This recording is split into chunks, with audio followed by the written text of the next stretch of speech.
10 years doesn't seem that long. We need to do something. Enough's enough. Tina Fontaine's home First Nation honors her memory and legacy. Early results of our investigation have identified some concerning gaps in the processes that exist. Manitoba's health authority apologizes after sending the wrong remains to an Indigenous family. To the people that know, please come forward. And how one family from Moose Factory remains hopeful in finding justice for their loved one.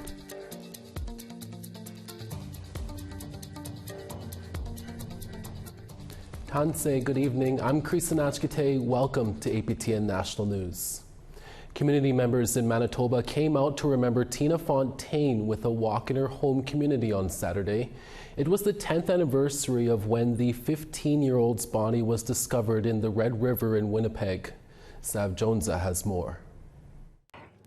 I held on to her for 10 long, agonizing years because when she died, part of me died also.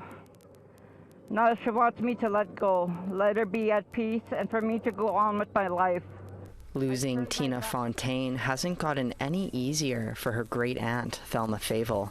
Favel was Fontaine's guardian for many years before she was put back under the care of Child and Family Services. Soon after, Fontaine went missing. Her body later found in the Red River near the Alexander Docks in Winnipeg. 10 years after the discovery, Favel says it's now time to say goodbye. You now live in our hearts and our memories, and no one can ever take that away. Bye, Tina.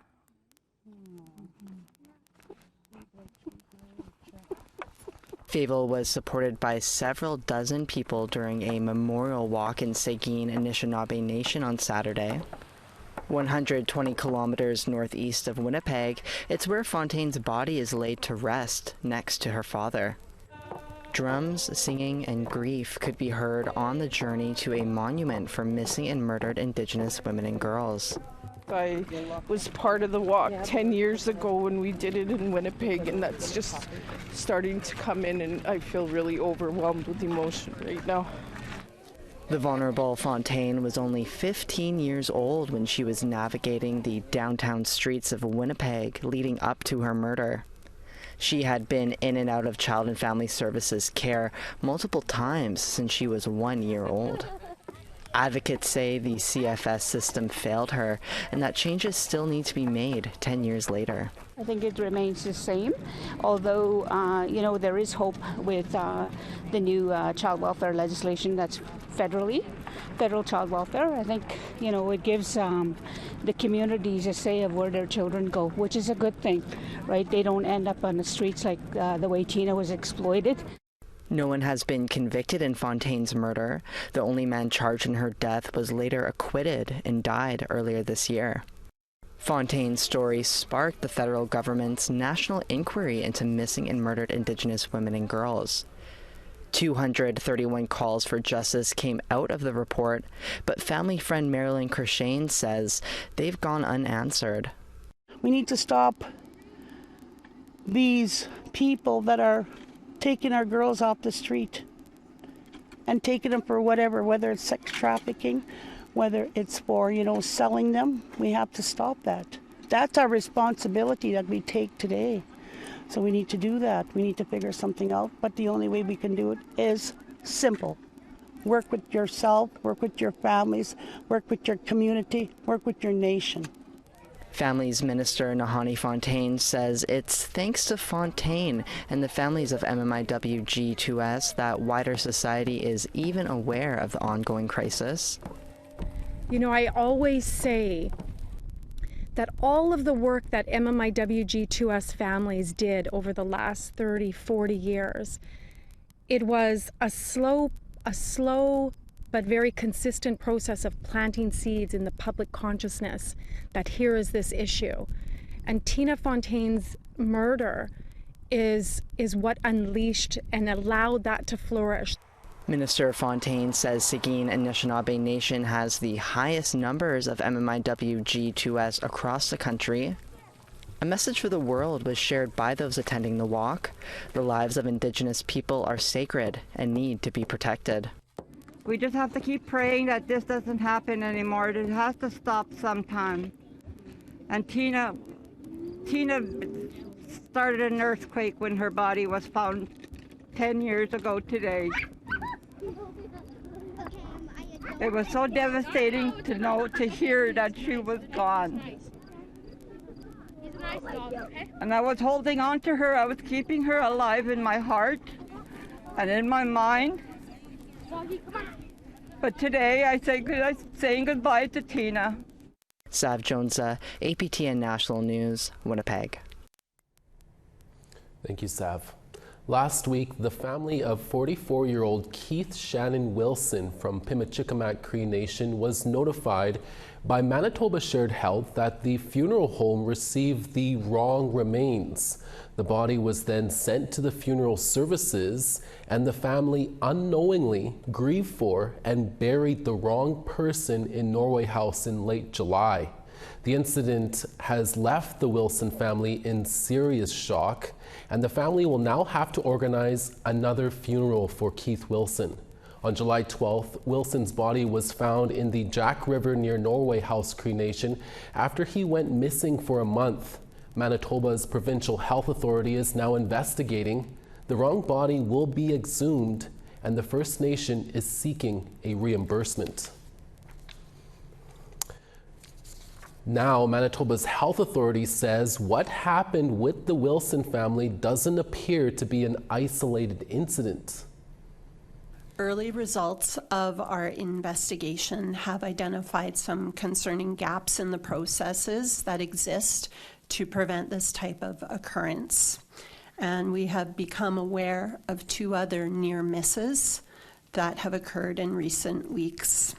In both instances, the bodies were incorrectly signed out of our facilities and transported to a funeral home.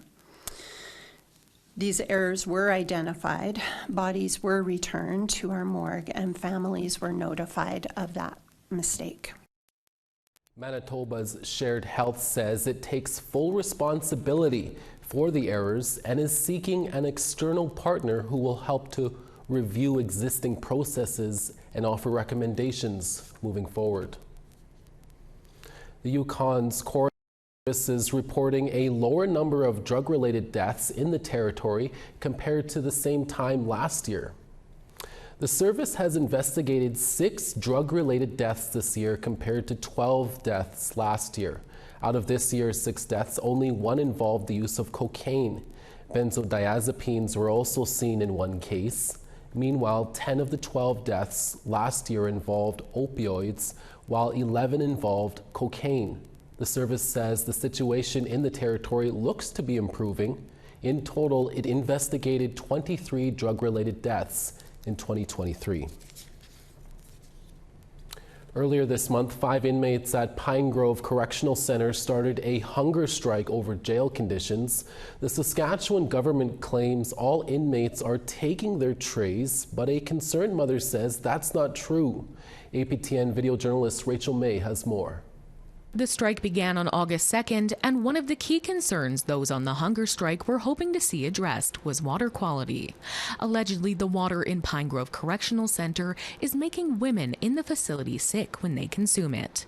We contacted the Ministry of Sask Builds and Procurement, who stated they're unaware of any water quality issues at Pinegrove, but are taking the concerns seriously. The ministry is actioning supplementary water testing as a precautionary measure to confirm the water quality. Government's priority is ensuring the safety and well-being of staff and inmates. The Ministry of Corrections, Policing and Public Safety said the hunger strike or tray refusal began to wind down just 2 days into the strike. The ministry can confirm that on August 2nd, 2024, 5 inmates at PGCC refused their lunch and supper trays. For the following 2 days, all inmates accepted their trays. However, on August 5th, 1 inmate again refused their lunch and supper trays.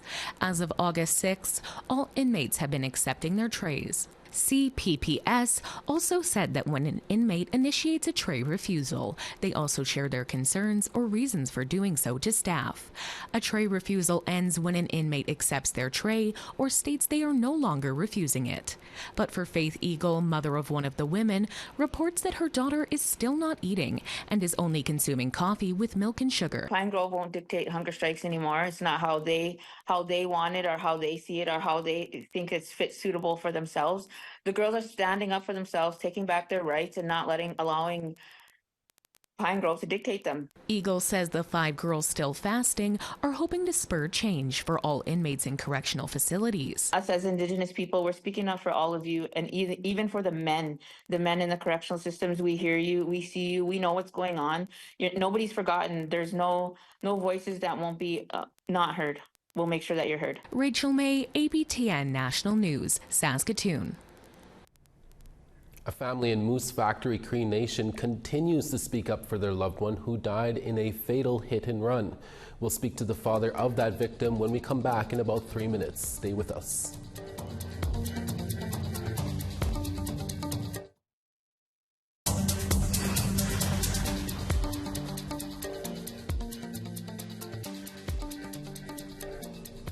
Today marks 286 days for a family in Moose Factory, Cree Nation in Northern Ontario who are still grieving the loss of their loved one who was suddenly taken from them. On Tuesday, last November 7th at around 3 a.m. in the morning on Jaban Street in Moose Factory, police were notified about a young woman with critical injuries. 21-year-old Lonnie Chum was taken to hospital by ambulance where she later died. The OPP says Chum was struck by a pickup truck that left the scene. This week, the Ontario government is offering a $50,000 reward for information that can lead to an arrest and a conviction. On August 11th, an awareness walk was held for Lonnie in Moose Factory, where everyone wore purple in her memory. Robert Chum, the father of Lonnie Chum, joins us now to tell us more about the investigation and about Lonnie. Robert, thank you for talking to us during this difficult time. You said in a Facebook post you made about 2 days ago that there is going to be an update in the investigation.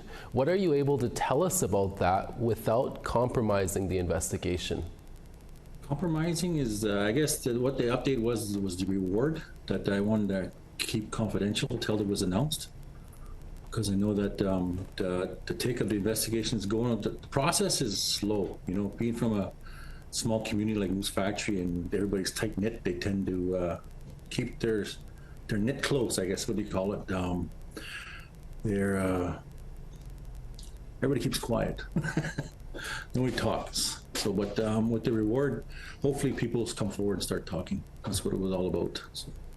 Yeah, I hear you. On August 11th, on a Sunday, you, the family, and the community hosted an awareness walk to keep Lonnie's memory alive.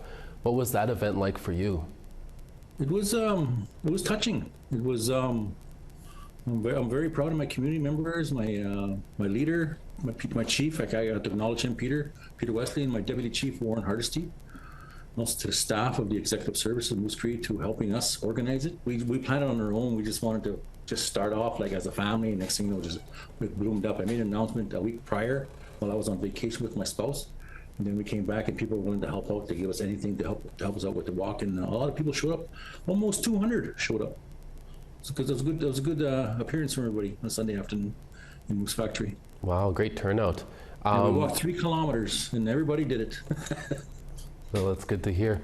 How are you feeling about the government of Ontario helping with this investigation and offering a $50,000 reward there? Does that help? It helps. It helps a lot.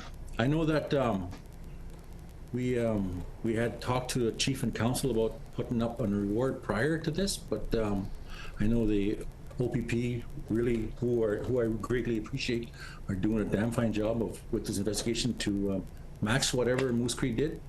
So I know that came to $50,000. It came through from them. So I really, it helps out a lot, because I know that, like I said, it's been going on too long. 286 days today, and it's a struggle.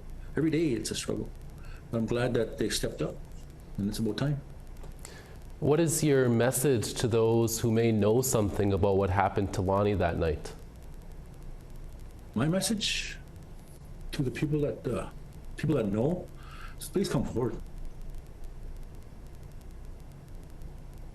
It's a struggle. I just want them to know that, like, what they know will help us have closure for our family. I know Lonnie's still speaking. Lonnie's still walking, and she's waiting for closure. She's still skipping. She's skipping stones waiting for this. And I hope that, this message will reach out to all the community members that know within the tight-knit group that they are that are out there. And it's just finding the words today is different because I'm so used to just let my words flow, like. But it's hopefully that they come forward. We can bring us closure for our family and for Lonnie, because we had planned to bury Lonnie once we get closure. We have her ashes here, and once we get closure from all this, we're going to bury her at her camp, where she loved being every spring, every fall. She loved being there. That's where she grew up, and that's where her passion was, and we felt that it was her wish to be buried there, and we want to grant that wish for her. Yeah. What kind of young woman was Lonnie, and what were some of her dreams? Lonnie's dream was just she wanted to live life. She wanted to be a hunter. She wanted to live off the land like her dad, my dad, her great-grandfather, our great-grandfather. That's what she wanted to do. And I know that she would want that. And she was outgoing. She wasn't shy. She had a lot of friends. She was very sympathetic to others as well. She was very caring to people that she didn't know. She'd reach out to people like on Facebook or through Messenger, like she sees somebody struggling or somebody sad or heartbroken from a death. She would always reach out and she'd always give her confidence, her confidence speech, I guess they call it. Yeah. But she was strong. She was my strongest kid, my strongest one. She went through it all. She went through scoliosis surgery at 13. She had a bipolar. She was diagnosed with being bipolar at the same time, but she was a strong kid. Yeah. Like I said, she was one of the Aboriginal girls that was taken tragically on her own reserve. Yeah. Well, Robert, thank you for your time. We'll be thinking of you and the family during this. Thank you, Creason. Thank you very much, and shout out to everybody out there. Thank you. Expect more Indigenous films on the way. That's the consensus after our TR Wheatley met up with a group of Indigenous filmmakers in Winnipeg. That story when we come back. Stick around.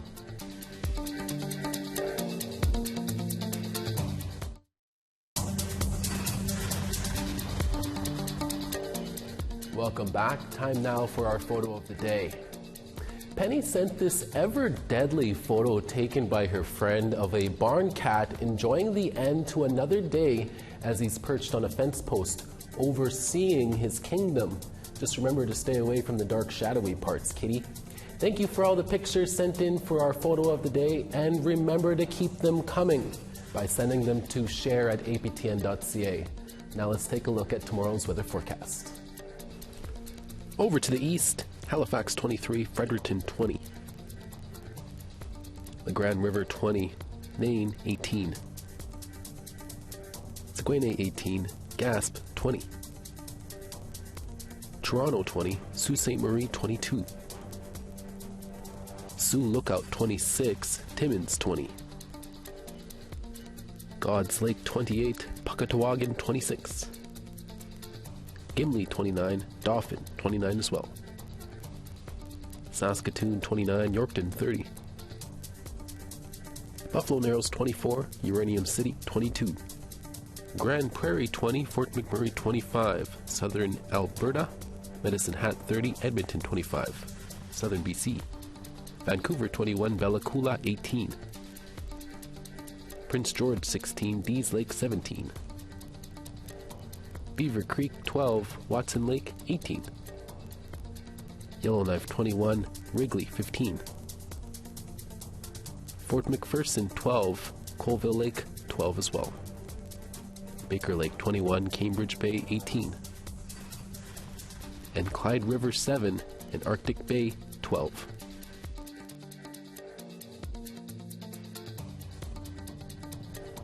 A group of filmmakers in Winnipeg is telling Indigenous stories through an Indigenous lens. They meet to motivate one another as they find ways to turn oral history into feature films. With more, here's T.R. Wheatley. Take two. Action. The Winnipeg Indigenous Filmmakers Collective has been around for over a decade. It started as a handful of people hoping to help one another get a break in a tough industry. We were being put in, circumstances that weren't the greatest. But in recent years, its director Amanda Kinjerski, who's Saulteaux and Métis, says a surge in funding dollars through arts and culture grants has raised the stakes and its membership to well over 100 people. Now many are leading productions through an Indigenous lens from start to finish. So that we can make sure there's authenticity, that there's care that's happening in this industry, because there's so much money going to Indigenous stories that people are taking and maybe not thinking about how do we take care of others and make sure we're telling stories in a good way. My goal was 50 for the year, 50 short films for the year, and we're on track. On this August evening, this group of film enthusiasts are discussing the next big hit. Rachel Bolio has been here since the beginning. We bring people in to be able to experiment and learn and see what they like, what they're capable of. They meet monthly to help one another with everything from acting tips to script writing, as well as designing sets to planning and budgeting a film from start to finish. We're able to tell our stories, and now we're working towards being in charge of what these budgets are going to look like for the films, what the stories are, and making sure we're actually telling them in a good way. That can have a profound impact on the spirit within us.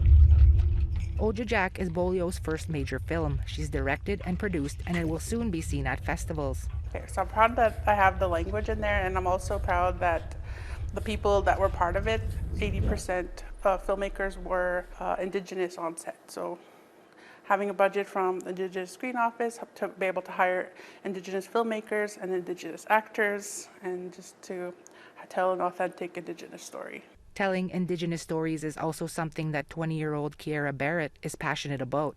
The Norrie House Cree Nation member found this group on social media.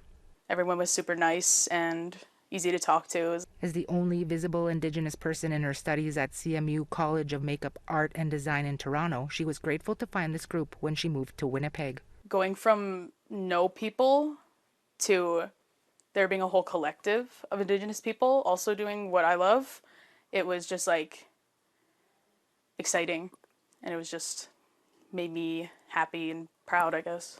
Barrett also credits on-the-job training here for helping her become lead makeup artist for a couple of fashion shows. Training that Kinjerski says not only helps build confidence, but helps prepare people like Barrett for the constant change within the industry. We do traditional storytelling. We do experimental storytelling. We have a film incubator coming up where we're going to do a bunch of one-take Super 8s. We're going to do cameraless films. Experimenting in more ways than one. But where's your gun in Kitchenicars? Panic! Bingo! But always mixing a little bit of culture and niche humor every step of the way. T.R. Wheatley, APTN National News, Winnipeg. Thank you, TR, and that's your evening national newscasts. We'll be back again for your midday newscast tomorrow. Make sure to tune in then and have your coffee ready. From everyone at APTN National News, Masi Cho, Hai Hai Miigwech. We'll see you again.